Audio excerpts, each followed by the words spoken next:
So you're very, very good. You've sort of accidentally become an interpreter of all of this data. Do you think we're getting the truth from governments like that in the UK and your home country of the Republic of Ireland? Well, the truth is in the eye of the beholder. I guess many of them believe that they're, giving truth, but I wouldn't agree with their interpretations, is probably the way I'd say it. The cases have been rising. The test frequency has gone up a factor of 20 since April.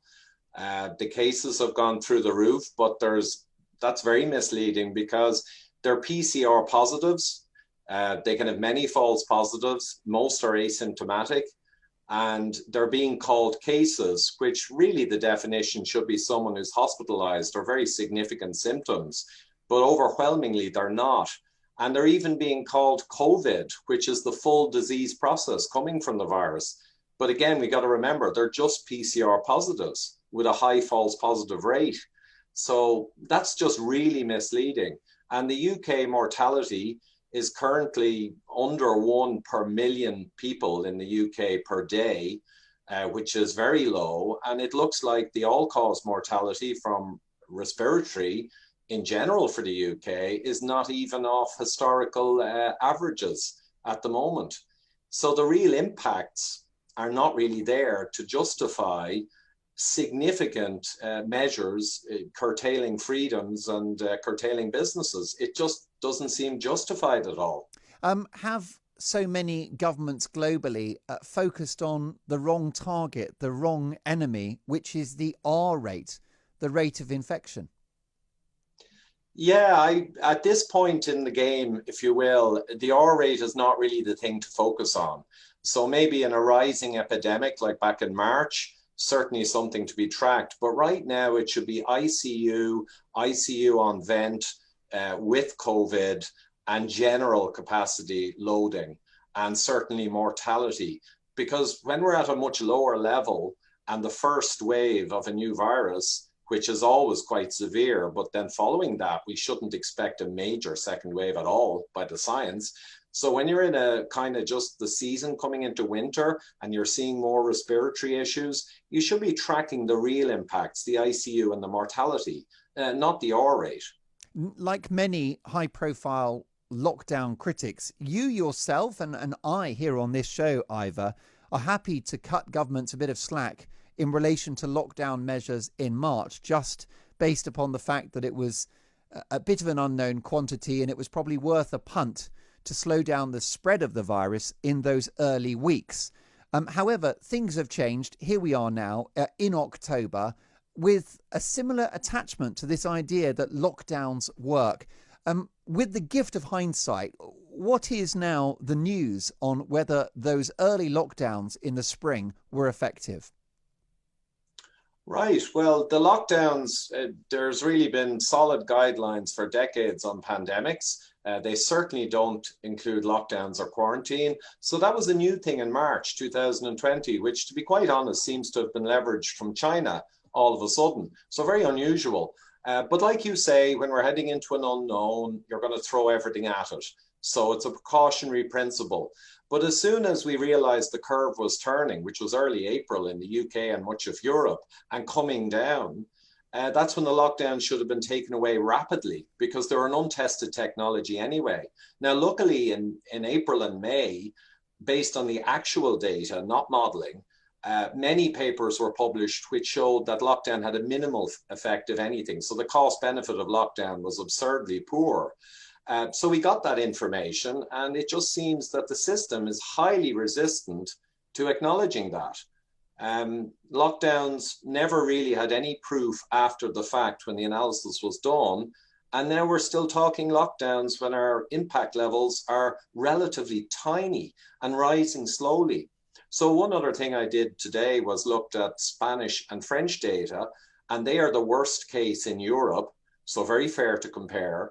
And I looked at the last 5 weeks of rising mortality and projected it out for UK. And you can expect in the next 6 weeks, possibly a seasonal rise. But again, there's no possible justification to be applying lockdown type measures when we know they didn't really do a whole lot in the real deal.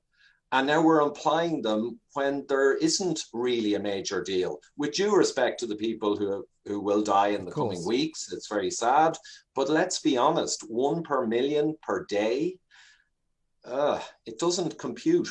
It doesn't indeed. And that's, of course, like a red rag to a bull for the conspiracy theorists, the 5G Bill Gates crowd.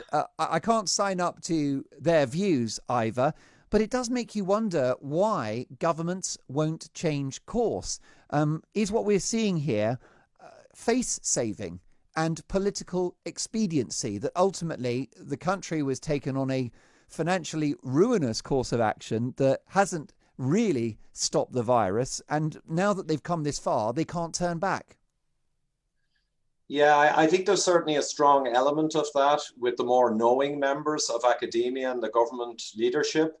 I think that, given the realities, that to now kind of not lock down and not do much and potentially head into a relatively normal winter with increasing respiratory and ICU loading, but no major issue, it may cause a lot of questions to be asked, because it may look like what it kind of is a seasonal virus that was quite severe in its first passing and then passed during the summer.